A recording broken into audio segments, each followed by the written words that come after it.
شروع اللہ کے بابرکت نام سے جو بڑا مہربان نہایت رحم کرنے والا ہے۔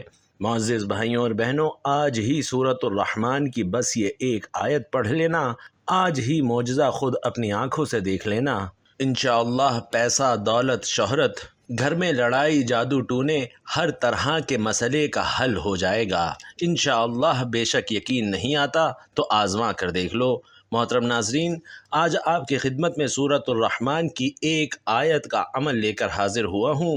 اس ایک آیت کا وظیفہ آپ کی زندگی کی تمام مشکلات کو اور تمام پریشانیوں کو دور کر دے گا اور آپ کی ہر حاجت کو انشاءاللہ پورا کر دے گا۔ یہ وظیفہ رزق میں برکت کے لیے بہت ہی مجرب وظیفہ ہے۔ جس بھی مقصد کے لیے آپ اس وظیفے کو کریں گے اور ان کلمات کو پڑھیں گے، آپ کا مقصد اللہ کے فضل و کرم سے پورا ہو جائے گا۔ محترم ناظرین، آج ہی سورۃ الرحمن کی یہ آیت پڑھ لینا اور آج ہی معجزہ اپنی آنکھوں سے دیکھ لینا۔ اچانک سے آپ کی تمام مشکلات، آپ کی تمام حاجتوں کو پورا کر دیا جائے گا۔ یہ آیت کون سی ہے اور اس کا وظیفہ کیسے کرنا ہے، تمام تر تفصیلات جاننے کے لیے آپ سے گزارش ہے کہ آپ نے اس ویڈیو کو بالکل بھی اسکپ نہیں کرنا اور ویڈیو کو آخر تک ضرور دیکھنا ہے۔ اور ویڈیو میں آگے بڑھنے سے پہلے آپ سے درخواست ہے کہ اللہ پاک کے دو انتہائی طاقتور صفاتی نام یا رحمان یا رحیم کمنٹ باکس میں ضرور لکھ دیجئے، کیونکہ جب اللہ کو ان دو طاقتور صفاتی ناموں سے پکارا جاتا ہے تو اللہ کی رحمت جوش میں آ جاتی ہے اور پھر اللہ سے جو کچھ مانگا جائے اللہ آپ کو عطا فرما دیتا ہے۔ ناظرین گرامی، احادیث مبارکہ کا مطالعہ کرنے سے پتہ چلتا ہے کہ بظاہر چھوٹی چھوٹی نیکیوں پر بڑے بڑے ثوابوں کی بشارتیں ہیں۔ اسی طرح کئی ایسے اعمال بھی ارشاد فرمائے گئے ہیں کہ جن کا ثواب تو ہے ہی، ساتھ میں رزق میں وسعت، برکت اور کشادگی بھی ملتی ہے۔ اسی طرح قرآن پاک کی ایک پیاری سی سورت ہے، اگر اس سورت کی ایک آیت بتائے گئے طریقے کے مطابق پڑھ لیں تو اللہ کے فضل و کرم سے آپ کو دولت اور رزق کی فراوانی ملے گی، یعنی کہ اللہ پاک آپ کے لیے ایسے اسباب پیدا کر دے گا کہ آپ کی پیسے کے متعلق ہر پریشانی دور ہو جائے گی اور انشاءاللہ آپ کی ہر خواہش پوری ہو جائے گی۔ اس آیت کے کمالات دیکھ کر آپ لوگ خود حیران رہ جائیں گے، غیب سے دولت والے ہاتھ آپ کے پاس آ جائیں گے۔ محترم ناظرین، آج سب کام چھوڑ کر بس یہ ایک آیت پڑھ لینا۔ جس ترتیب سے یہ عمل بتاؤں گا آپ نے بالکل اسی طریقے سے یہ وظیفہ پڑھنا ہے۔ یہ انتہائی مجرب اور طاقتور وظیفہ ہے۔ نسلوں کو اگر بٹھا کر کھلانا چاہتے ہو، اگر چاہتے ہو کہ کروڑوں روپے کی برسات ہو جائے، پیسہ ہی پیسہ آ جائے، آپ گنتے گنتے تھک جاؤ لیکن پیسہ ختم نہ ہو۔ پیسہ انسان کی ضرورت ہے، پیسہ نہ ہو تو زندگی میں سکون نہیں ہوتا اور بندہ ہر وقت پریشانیوں میں گھرا رہتا ہے کہ اخراجات کیسے اور کہاں سے پورے کرے۔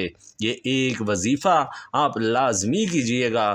بے حد چھوٹا سا اور آسان سا وظیفہ ہے۔ جب آپ کو اپنی پریشانی، جو بھی آپ کے مسئلے مسائل ہیں، ان کی نیت کیجئے گا۔ ناظرین کرام، اللہ پاک جب کرم کرتا ہے تو انسان کی عقل دنگ رہ جاتی ہے اور معجزہ کرنے والی ذات صرف اللہ کی ہے۔ بس ہمیں ہر نعمت پر اللہ کا شکر ادا کرنا چاہیے۔ وظیفہ اللہ پاک کے بابرکت ناموں اور قرآن پاک کی ایک پیاری سی سورت کی آیت کا ہے۔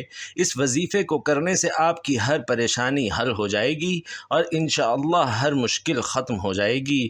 محترم ناظرین، جب تک آزمائیں گے نہیں فائدہ نہیں ہوگا۔ میری باتوں کا کوئی یقین نہیں کرے گا اور بندہ ہی فائدے میں رہے گا جو ویڈیو دیکھ کر یہ وظیفہ پڑھنا شروع کر دے گا اور اللہ پاک کی ذات پر یقین رکھتے ہوئے یہ وظیفہ پڑھے گا۔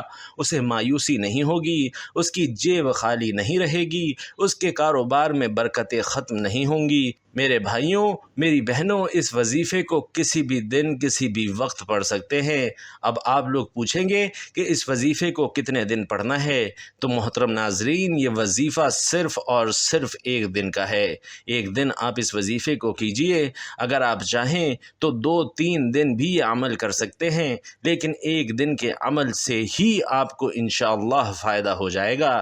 ایک دن کا وظیفہ پڑھنے سے ہی آپ کے مسائل حل ہونا شروع ہو جائیں گے۔ وقت کی نزاکت کو مد نظر رکھتے ہوئے آئیے ناظرین آج کے اس بابرکت عمل کی طرف چلتے ہیں۔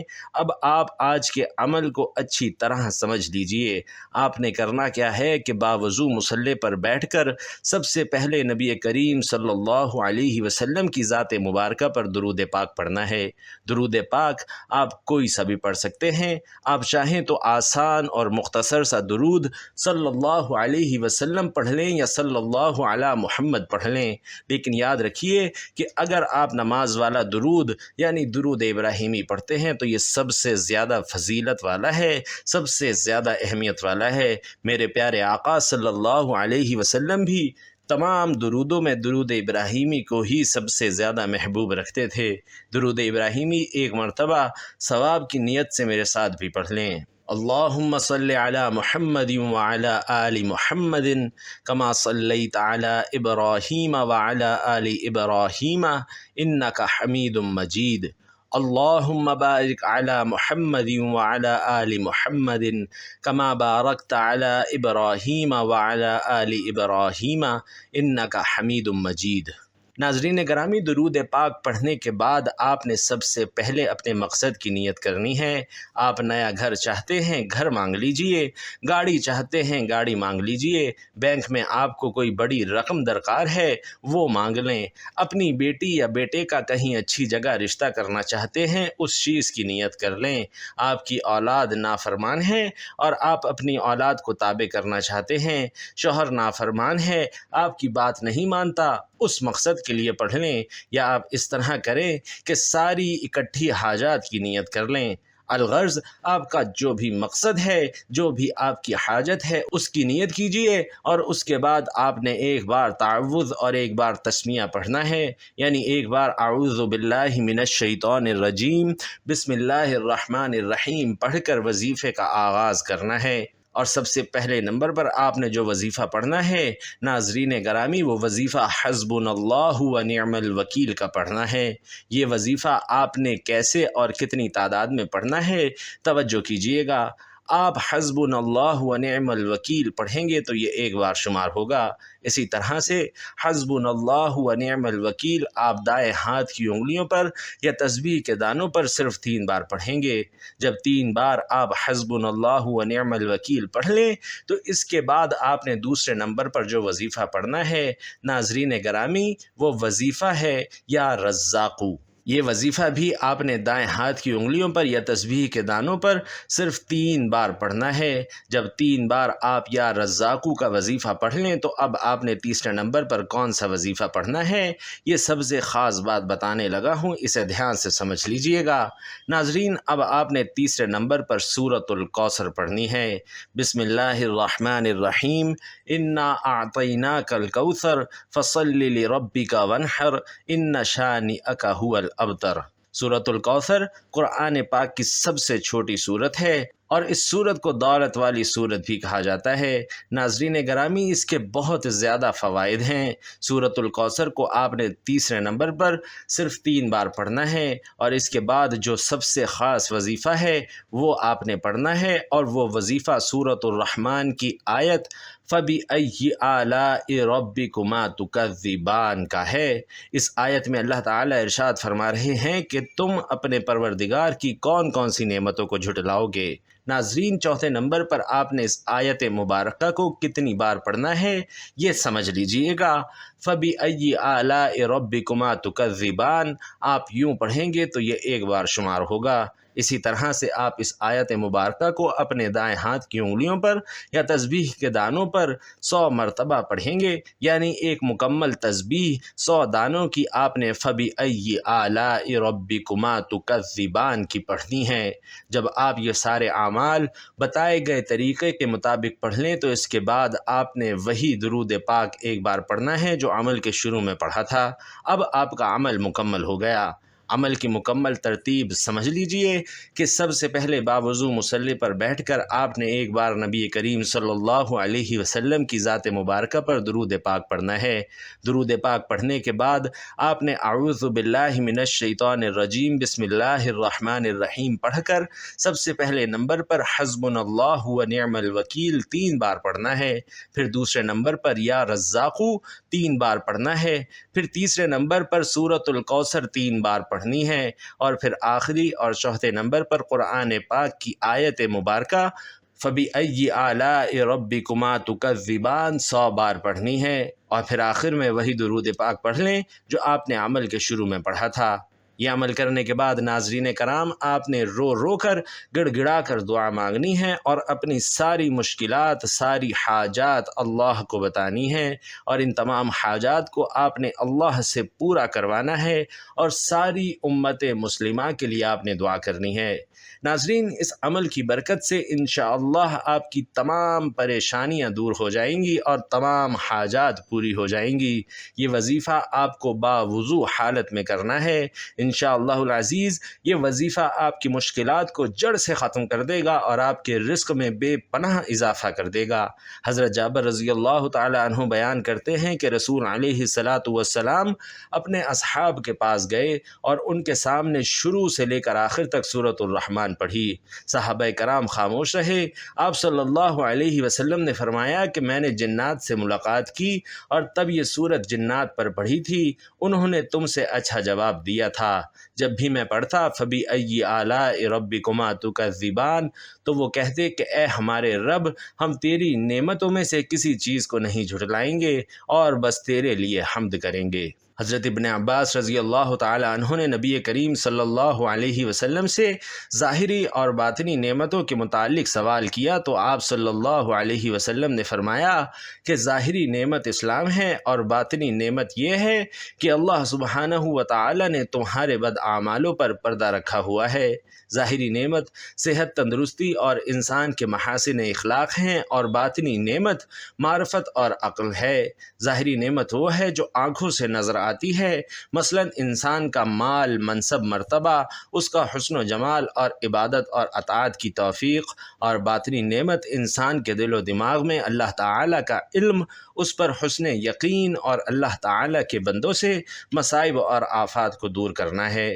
ناظرین گرامی، اس صورت میں فَبِأَيِّ آلَاءِ رَبِّكُمَا تُكَذِّبَانِ 31 بار ذکر فرمایا ہے، اور بار بار اس آیت کو ذکر کرنے کا فائدہ اس آیت کے معنی کو ذہنوں میں راسخ کرنا ہے اور اس کی اہمیت کو اجاگر کرنا ہے، کیونکہ جو چیز اہم ہوتی ہے اس کا ذکر بار بار کر کے اس کی تاکید کی جاتی ہے، اور جس چیز کے ذکر میں لذت ہو اس کا ذکر بھی بار بار کیا جاتا ہے، اور رب کی نعمتوں کے ذکر سے مسلمانوں کو لذت حاصل ہوتی ہے، اس لیے اس کا بار بار ذکر فرمایا۔ باقی رہا یہ سوال کہ یہ آیت 31 بار ہی کیوں ذکر فرمائی گئی، اس سے کم یا زیادہ بار کیوں نہیں ذکر فرمائی؟ تو ناظرین، یہ تعداد تو ایسی ہی ہے، اس لیے اس خاص تعداد کی حکمت اور اس کے فائدے کو جاننے کے لیے زیادہ سر کھپانے کی ضرورت نہیں۔ جیسے قرآن مجید کی 114 صورتیں ہیں، اس سے کم یا زیادہ کیوں نہیں ہیں، اس کی توجیہ میں دماغ لڑانے اور دور دراز کی مناسبتوں اور توجیہات کو تلاش کرنے کی ضرورت نہیں ہے۔ مسلمان گھرانے میں بحیثیت مسلمان پیدا ہونا اور مسلمان کی حیثیت سے اس دنیا سے رخصت ہونا، یہ بھی اللہ سبحانہ و تعالی کی بہت سی نعمتوں میں سے ایک بہت عظیم نعمت ہے۔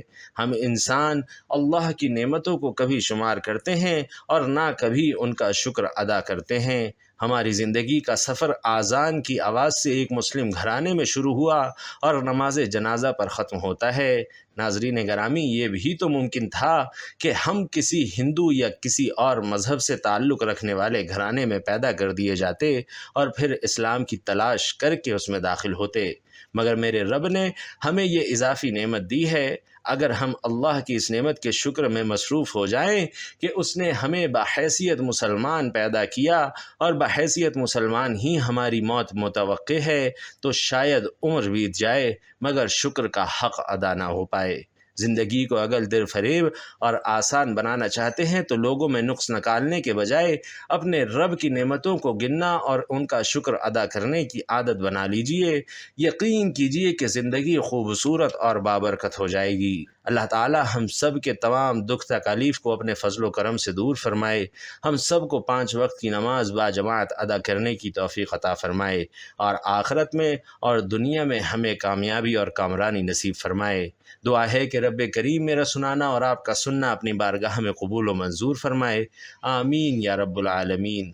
محترم ناظرین، اپنے رزق میں برکت اور وسعت کے لیے اللہ تعالیٰ کے 99 ناموں میں سے کوئی ایک نام کمنٹ باکس میں ضرور لکھ دیجئے گا۔ اللہ تعالیٰ ہم سب کا حامی و ناصر ہو، آمین۔ السلام علیکم ورحمۃ اللہ۔